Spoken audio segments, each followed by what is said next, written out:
Sveiki žiūrovai, šiandien turiu jums staigmeną. Kaip matote mano rankose, naujas dronas iš DJI. Tai DJI Mini 4 Pro. Taip, filmuosime apžvalgą apie šį droną. Palyginsime jį su mano turimu DJI trečiuku. Ne Pro, paprastu trečiuku. Palyginsime šių dronų išvaizdą, tiek filmavimo galimybės. Ir manau tikrai bus įdomus video, nes šį droną turi mažai gan žmonių. Aš jį pirkau, kad pagerinčiau savo video kokybę, daugiau atsirastų aišku žiūrovų.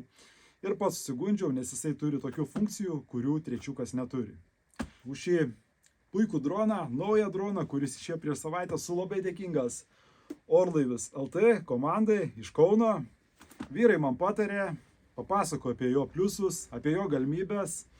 Ir tikrai ačiū iš viso širdies. Na, o mes skubime jį išpakuoti ir palyginti su mano trečiuku. Na, tai pradedam išpakavimą šio naujo mano žaislio. Pačiam labai įdomu, ką rasime viduje. Na, ką viduje rasime, tai nutuokiu jau. Tik tiek, kad... Na, manau, kad bus nepakrautas. Nes kiek jau esu išpakavęs. Beje, Mini 3 šitą pirkau čia, aišku, dėžutę Pro su kitu, bet čia iš tikrųjų Mini 3 šitoje dėžutė yra. Pirkau irgi prieš savaitę, kadangi pavyko pigiau rasti, nes visi buvo užsihaipinę jau su Mini 4 dronais, kad jau turi išeiti. Tai kainos buvo jau nukritusios. Tai irgi įsigijau, dabar pabandysiu ir jį, ko gero, parduosiu arba Mini 3 laikysiu kaip atsarginį savo droną. Na, tai kas dabar viduje? Viduje pati pakuotė, kaip matote, pati dėžutė yra lygiai tokia pati kaip Mini 3. Galiu išpakuoti trečiuką parodyti. Jis naudoja, kaip matote, tą pačią dėžutę. Mini 3. Jokių skirtumų visiškai nėra. Abidvi pakuotės drono tašytas yra vienodas. Na, dabar atėjo laikas pratraukti užtruktuką ir pasižiūrėti, kas viduje. Kaip matote, niekas neišpakuota. Dabar pasižiūrėsime. Tai turi USB-C iš abiejų galų laidą. USB-C ir USB paprasta. Tada, žinoma, sparnelio atsarginių. Vieną komplektą. Tai dėžės nukrito. Tai visiems berods, na, vienas komplektas, 1, 2, 3, 4, ne, yra daugiau atsarginių sparnelių negu vienas komplektas. Atsuktuvėlių turi, pakeisti propeleriam, kai sulaužai. Na, šitie dronai kuo naujesni, kuo mandresni, tai jie jau tiek nebelūžinėja jų propeleriai, nes turi visokių apsaugų, nebent ant sport modo, kai skraidote, tada tik tai galima prisižaisti greičiau. Na, naujasis kontroleris, kuris tinka tik tai su šiuo dronu ir su R3 dronu. Na, tuoj praplėšim, manau, pačiam labai įdomu.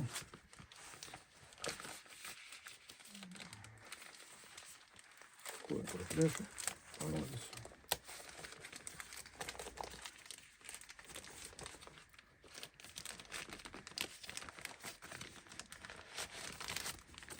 Naujasis kontroleris, kaip matote, turi jau antenėlės. Yra su antenėlėm, kad padidinti atstumą ir aišku naudoja jau kitą protokolą siuntimo. Tai šio drono nuo 3 Pro, jeigu neklystu, atstumas skiriasi vos ne dvigubai. Na, dabar aišku, toks video išpakavimo čia labai tiksliai nelendu į detalės, bet padarysime kitą video, kur palyginsime visus atstumus, filmavimo kokybę, sensorius, kitas visas funkcijas. Dabar taip abstrakčiai daugiau pakalbėsiu. Na, kaip ir trečiojo RC1 pulte buvo irgi valdiklio šie įsukomi rankenėlės, tai jos tos pačios, jos tinka ir senesniam pultui. Tuoj parodysiu, išimsiu trečiuko pultą, nu, pats pultas.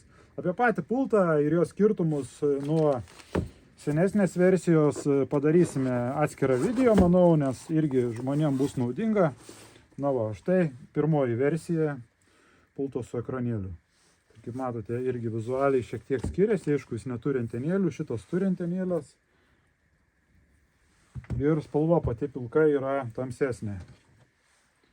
Gerai, toliau išpakuojame, žiūrime, kas pačiam komplekte yra.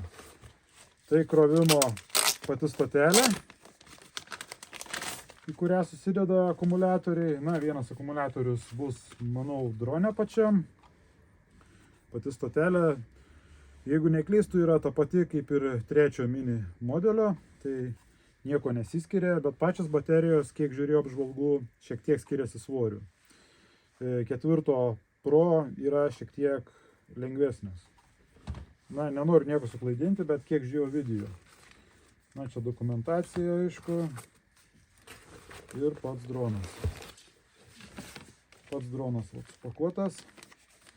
Na, prie pačio drono yra jau ir sparnelių laikiklis, tuoj parodysiu. Matote, yra sparnelių laikiklis prie pačio drono. Yra jau patobulinta apsauga kameros. Trečiukė būdavo ten nepatogiai užsidėdavo, tai kai darysiu pilną apžvalgą su palyginimais, tai parodysiu būtent kokie yra skirtumai tos apsaugos. Šita yra apsaugo ir daviklius, ir lengva uždėti, ir neliečia kameros, tai jinai yra tobulesnė. Na ir pats yra aiškus sparnelių laikiklis. Neteko dar matyti šio sparnelių laikiklio, net nežinau kaip jisai, kokiu būdu net nusijama. Galiu parodyti mini patį trečiuką išpakuoti, tuo išpakuosime 4 Pro, irgi pamatysim, kaip vizualiai jie skiriasi. Tai va, pati kameros apsauga, apie kurią kalbėjau, tai yra ši. Tai būna toks kampas tam tikras, kai pati kamera uždedant apsaugą šiek tiek liečiasi. Bet gal ir klystų, gal šita versija yra patobulinta, gal ir nebėra tos funkcijos. Na, patį droną štai tuoj padėsiu. Čia ir tuoj 4 Pro pažiūrėsime, kaip jie skiriasi vizualiai. Biškai sutvarkom. Na va, štai pati kamera. Kamera vizualiai.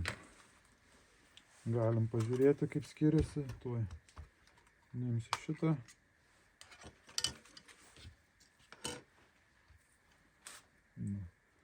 Atrodo labai panašiai iš tikrųjų, šita šiek tiek didesnė. Vizualiai labai panašius. Čia yra dar visas apsaugos uždėtas, dar aišku nenuėmiau jų. O, čia reikia nuplėšti. Bandom nuplėšti. Mini Pro lipdukas, užrašas. Štai, šonė yra fiksatorius, kurį atlenkus nusiėmė apsaugėlę. Štai, mano apsaugėlę, plėšti visus lipdukus, nes droną pakelti su lipdukais negalima. Turime būtinai viską nuimti, visas apsaugas.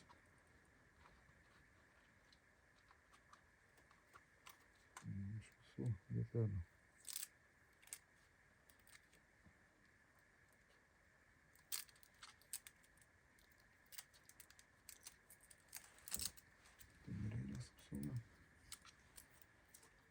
Dar reikia. Dar yra skirtumas toksai, kad jisai turi prožektorių, besileisdamas naktį tamsoje įsijungia šią švieselę, kad nusitrukdytų save į saugią vietą ir geriau matytų. Tiksliau nusileistų. Na ir aišku, Pro 4 nuo trečiuko paprasto mini skiriasi tuo, kad jisai turi 360 sensorių sistemą, kuri išvengia kliūčių. Filmuojant, sekant, automatinį sekimą įjungus, tai šis dronas išvenginėja kliūčių ir, sunkiau jų sudaužyti yra, aišku. O šis neturi jokių apsaugų, jokių sensorių, tik tai sensorius yra apačioje. Na, jis mato aukštį. Trečiukas Pro irgi turi sekimo funkciją automatinę. Ir irgi turi sensorius, iš galo ir iš priekio, bet ir iš apačios.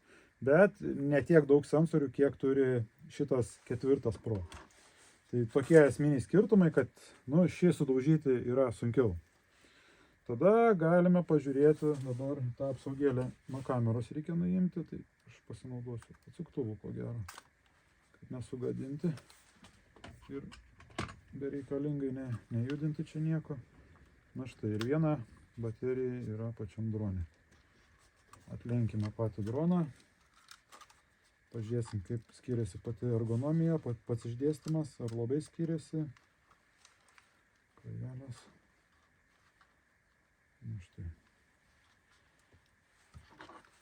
Na, kaip matote vizualiai, dronai tikrai labai panašus. Tikrai pats kūnelis labai panašus. Na, šitas atrodo kaip šiek tiek su steroidais, šiek tiek daugiau pūstas. Iš apačios, aišku, šis turi sensorių daugiau. Jau vaizdas skiriasi, na ir apšvietimą, kaip minėjau, kad turi. Pažiūrėkime, ar baterija iš gamyklos pakabita kažkiek, ar tuščia. Tuščia. Tai pademonstruoti neis, nes baterija yra nepakrauta. Bulldogas mano rankose. Na, šį kartą išbandyti nepavyks, kadangi dronas iš gamyklos nebūna pakrautas, reikės jį pakrauti. Dar kartą ačiū Orlaivis LT už šį mano naują žaisliuką, kurį nekantrauju išbandyti. Kitoje dalyje lyginsime šį DJI Mini 4 Pro su mano DJI Mini 3. Na, aišku, jie gal ir nėra lyginami, bet pačiam įdomu palyginti, pasižiūrėti, kaip skiriasi filmavimo kokybė, fotografavimo kokybė, kitos funkcijos. Tai likite su manim, stebėkite mane kitoje dalyje. Ačiū, kad esate, prenumeruokit kanalą, paspauskit laiką, na ir susitiksime. Iki.